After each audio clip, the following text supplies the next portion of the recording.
time. Put me in, coach. Today we are talking about Ben Simmons being traded for James Harden. Yes, it finally happened. We got a blockbuster trade that happened right before our eyes. And me personally, I already had a fantasy video that was ready to go, ready to be edited, ready to be posted. But because of my move, I wasn't able to get it uploaded as fast as I wanted to, but the trade still happened. So we're here talking about the trade. Now, I believe that the Brooklyn Nets won this trade, and I have 4 reasons why I believe this. But I have a question for you guys. Do you agree or disagree with me when I say that the Brooklyn Nets won this trade? Number 1, wait, before we get into that, I need you guys to do me a huge favor. Like this video, subscribe to the channel, and share this video like an assist, because here we're talking basketball. So you're going to get commentary, highlights, and most importantly, we're going to cover the biggest stories in the world of basketball. So without further ado, let's get right to the video. Number 1, age. James Harden is 32 years old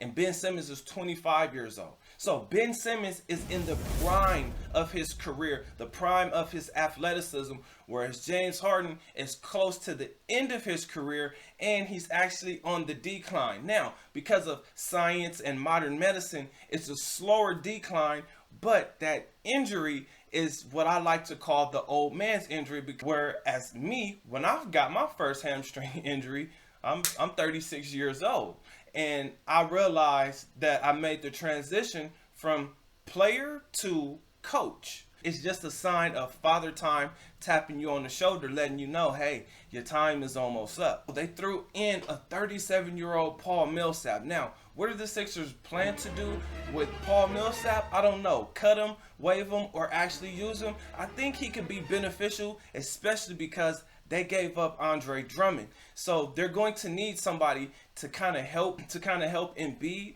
Number 2, the Nets got way more back than the Sixers have. They got Ben Simmons, a 25-year-old Ben Simmons. They got Steph Curry. I'm sorry, not Steph, Seth Curry, who's still a pretty damn good three-point shooter, runs in the family. They got 2 first-round draft picks. So that means if they pick correctly, they could end up with somebody who's actually very, very good. Whereas the Sixers, they just got a 32-year-old and a 37-year-old Paul Millsap. That weighs heavily in the favor of the Nets. The next point, which is number 3, is it going to be worth giving James Harden a 4-year extension worth $223 million?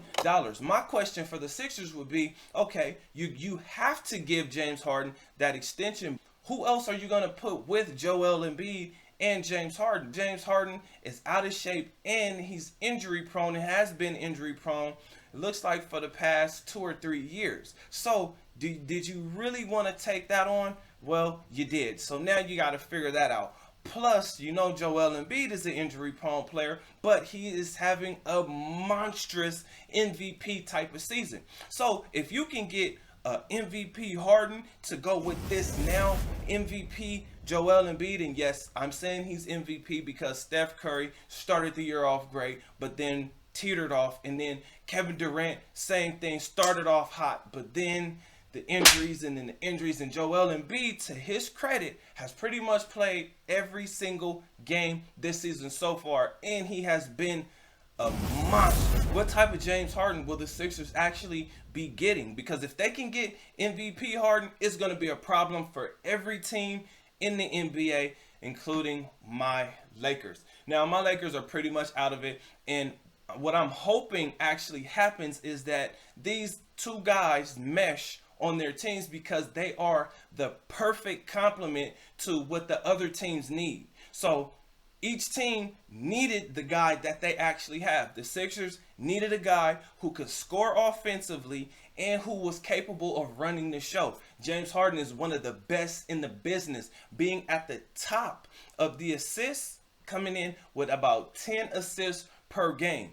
Under that, you had Russell Westbrook and Trae Young. You had Trae Young and Russell Westbrook, maybe even Chris Paul, but they are not averaging 10 assists. Number 4, we're going into fit. Now, this one is where it's actually equally balanced, but as you can see in 1, 2, and 3, that goes heavily over to the Nets. James Harden fits exactly what they need. He's an ISO player who actually will get the ball to the open guy. In this case, is going to be Joel Embiid. So what I see is constant mismatches if they're used in the pick and roll. Now, Russell Westbrook made me look extremely bad because he came to the Lakers. He came to my Lakers thinking that we wanted him to score 25 points, average 15 assists, and still get his 10 rebounds. First off, we don't care about your rebounds. You do, Russell Westbrook. Second of all, I would love for you to have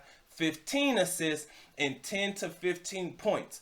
But that's not how things are working out. So I have to go ahead and say, if they use James Harden and Embiid correctly, there's nothing you can do, because whoever is guarding Joel Embiid will not be able to guard James Harden. And whoever is guarding James Harden will not be able to guard Joel Embiid. So if you have them in a constant pick and roll, now Joel Embiid can actually pick and actually pop out for a three, or he can roll to the basket and catch the lob, or he could simply just turn and post whoever they decide to switch on him. And then you got Tobias Harris, and hopefully they have another three-point shooter just to keep the floor space. So the Sixers are going to be a problem. But on the flip side, you have Ben Simmons. Ben Simmons is not a shooter. The question is going to be, is he ever going to be able to shoot? For his sake, I would hope that he would at least get some type of scoring, some type of offensive moves where he can actually score. This should work perfectly because now Kyrie can shoot the ball until his arm falls off.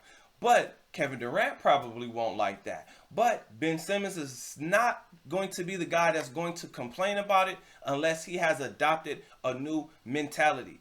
Also, Ben Simmons isn't going to have to worry about the crowd, because let's just be honest, whenever a team comes in to play the Brooklyn Nets, the majority of the people are wearing the opposing team's jersey. So when the Lakers come and play, it's mostly Laker fans in there. When the Warriors fans come to Brooklyn, it's mostly Warriors fans in there, which I think is pretty hilarious. But Ben Simmons should fit in extremely well, number one, because what he's going to be asked to do is exactly what he does, which is play defense on the opposing team's best player and pass the ball. Which, when you have a Kevin Durant and a Kyrie Irving, and you came over with a great shooter being Seth Curry, now you don't have any excuses as to why you can't get your job done. And it should be much easier for you to get this job done because you're a 6'10/6'11" point guard. Ben Simmons is going to cause problems for the opposing teams because he can play defense and he's not going to be asked to carry the scoring load. That's going to go to the guys who are actually amazing scorers, highly super talented guys like Kevin Durant and Kyrie Irving. Oh my gosh, this is going to be a show to see. But this can actually backfire on the Sixers because you got James Harden on that side. Then you have Joel Embiid. Kevin Durant nor Ben Simmons can guard Joel Embiid. So that's going to be really interesting to see, and I'm here for it. I'm excited. But again, I have a question for you guys. Do you agree with what I have to say, or do you disagree? Comment under this video below. Other than that, I'll see you guys on the next video. Peace.